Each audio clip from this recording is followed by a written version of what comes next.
Assalamualaikum warahmatullahi wabarakatuh. Balik lagi di channel Akbar CK. Yosua Sinambela, patahkan semua argumen dan narasi sesat Roy Suryo CS. Sampai-sampai Roy Suryo CS ini kepanasan. Nah, seperti apa video selengkapnya? Tanpa berlama-lama, langsung aja kita saksikan videonya berikut ini. Ada debat yang ramai antara Joshua dengan Dr. Rismon, ya, karena dia menurut saya memang nggak etis menyinggung Dr. Rismon soal gelarnya yang di Jepang dan lain sebagainya. Wah, Dr. Rismon marah. Jadi ketika marah itu memang sempat agak anget. Di luar, Rismon bilang Joshua Sinambela itu ingin mengajari saya, katanya gitu. Sebenarnya fakta yang sebenarnya itu seperti apa, Bang? Sampai dia kayak marah-marah gitu, saya ngajari dia, katanya gitu.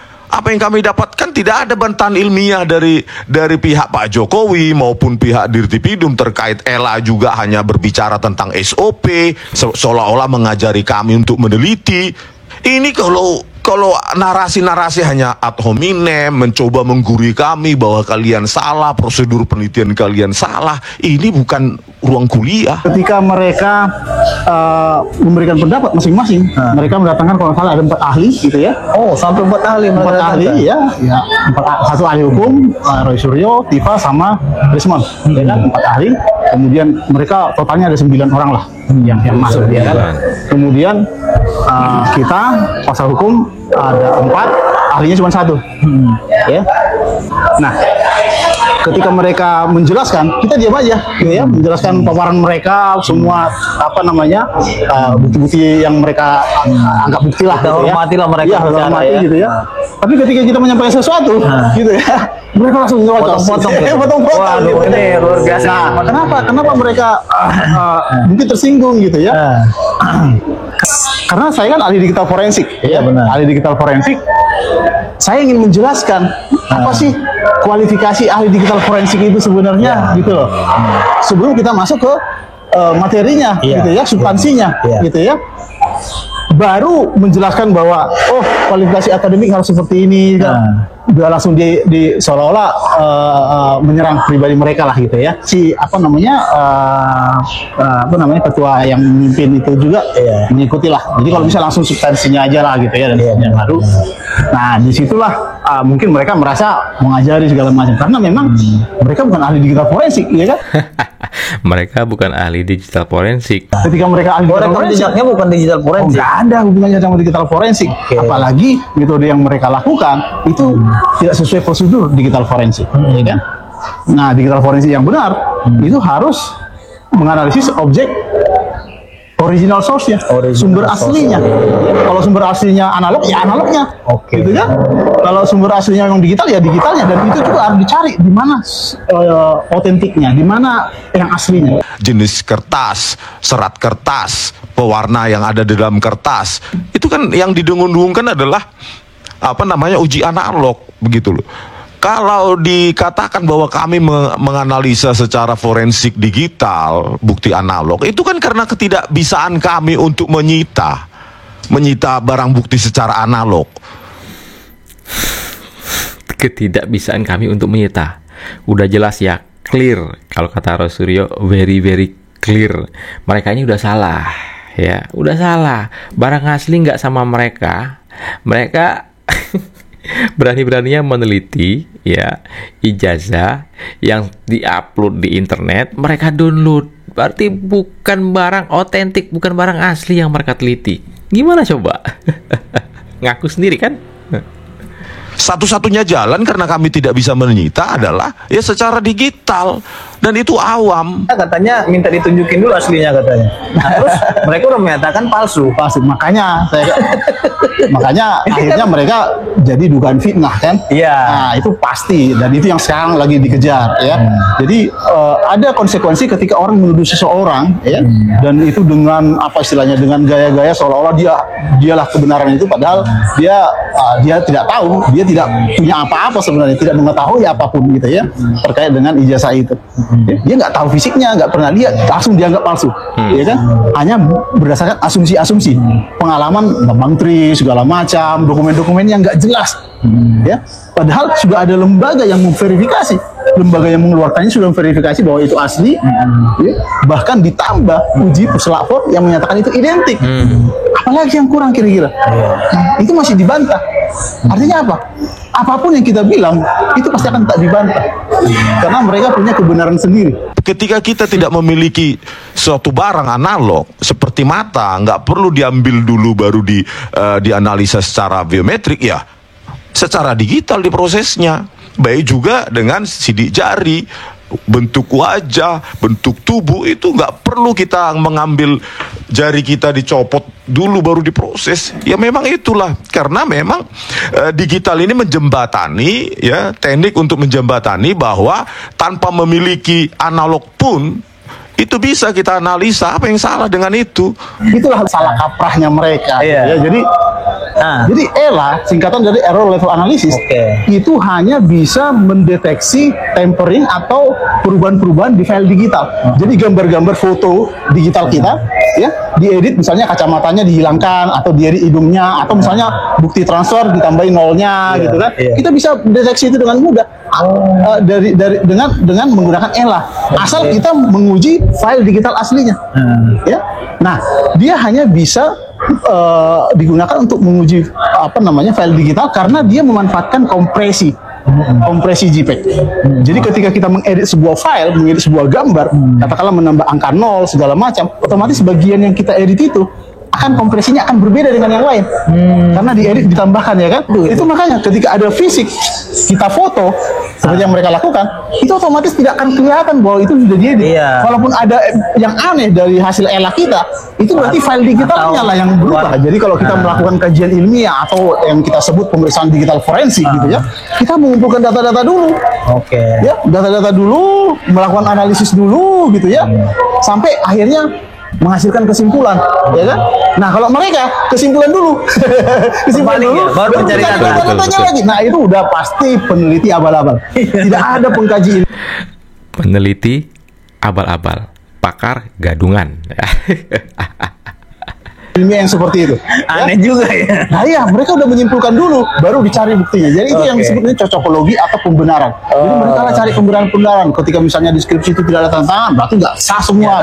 Biometrik digital contohnya, CT scan, MRI untuk menganalisa ada tidaknya tumor di dalam kepala, tidak perlu dibedah, tidak perlu kepalanya dilepas. Kok kesana larinya? Jadi makanya kalau sanggahan hanya karena bahwa skripsi atau ijazah itu analog tidak bisa diperiksa secara forensik digital, itu penyesatan yang sangat yang bisa menyesatkan publik. Karena banyak bukti. Semua orang sekarang menggunakannya. Mata pada saat di HP nggak perlu kan matanya dicopot dulu.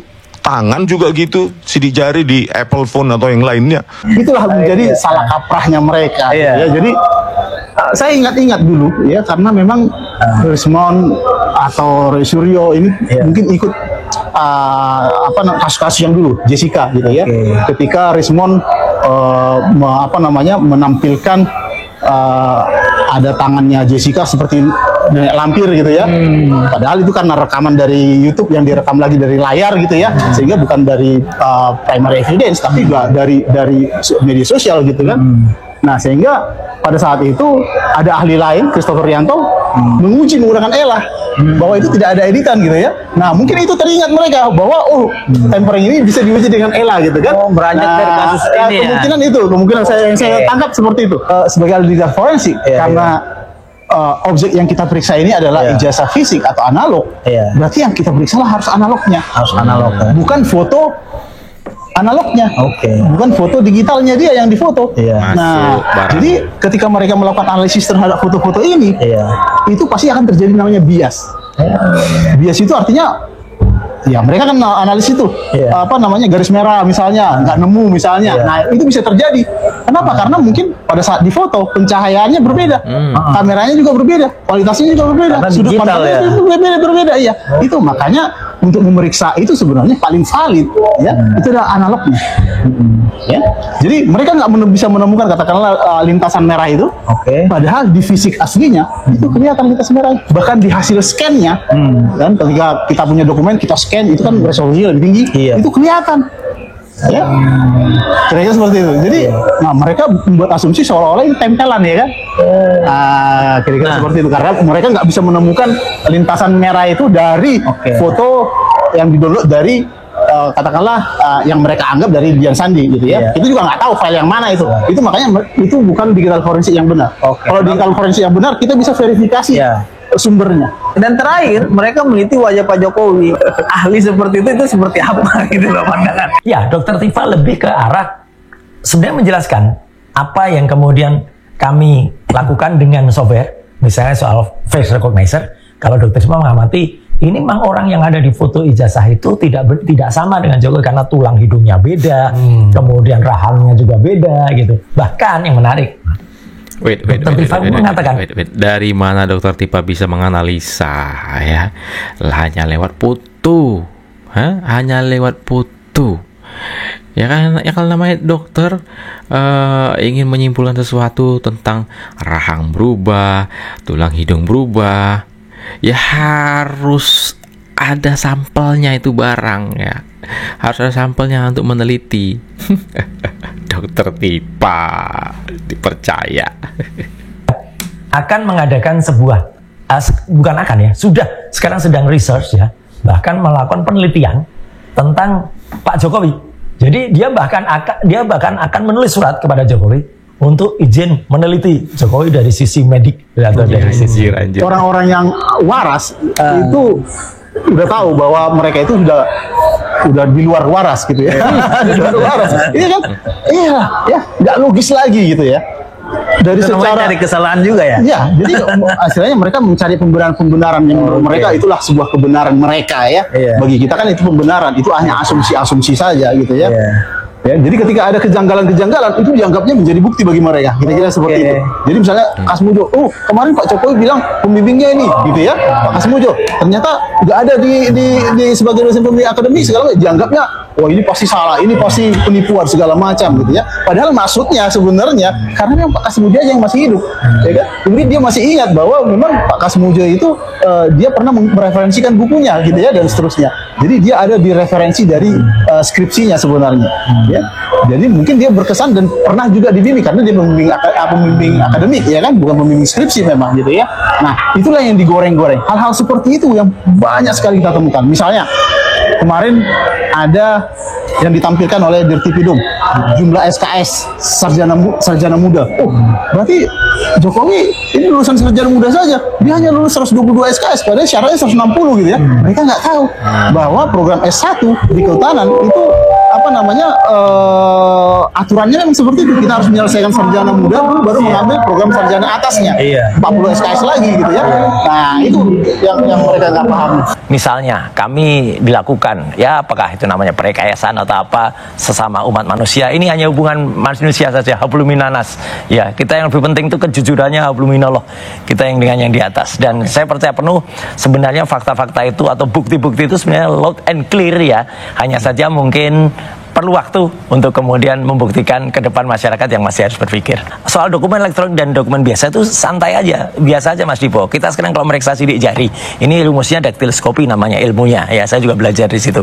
Kan nggak mungkin lagi sekarang meriksanya pakai cara-cara kuno manual, ditempel dulu kemudian dilihat pelan-pelan. Sekarang udah masukkan aja ke komputer, itu analisa elektronik dan kemudian clear. Jadi sekarang adalah ini kemajuan zaman. Jadi artinya puslap 4 pun juga pasti harus menggunakan analisa-analisa yang berbasis elektronik untuk juga meyakinkan meskipun dokumen itu yang katanya analog. Semua juga sekarang melakukannya juga secara digital. Sekarang kalau orang mau men-tracing sesuatu juga perlakuannya digital. Ijazah itu pun harus ya di-scan dengan resolusi tinggi kemudian diteliti. Kalau tadi dikatakan harus dirasakan, dengan foto pun kita juga bisa kok. Ada foto yang kemudian itu bisa menimbulkan misalnya thermalnya kayak apa, ya suhunya kayak apa. Ini zaman sudah abad ke-21. Jadi kamera yang saya guna pun kemarin untuk memotret skripsi itu bisa memotret kualitas kertas, namanya kertas kuno, kertas baru. Nah, itu kesalahan kaprah mereka. Dari situ, situ kita bisa tahu kualifikasi mereka tidak memenuhi kualifikasi sebagai ahli digital forensik. ELA, error level analysis, itu metode yang sudah sering saya gunakan sejak tahun 2008 untuk menganalisis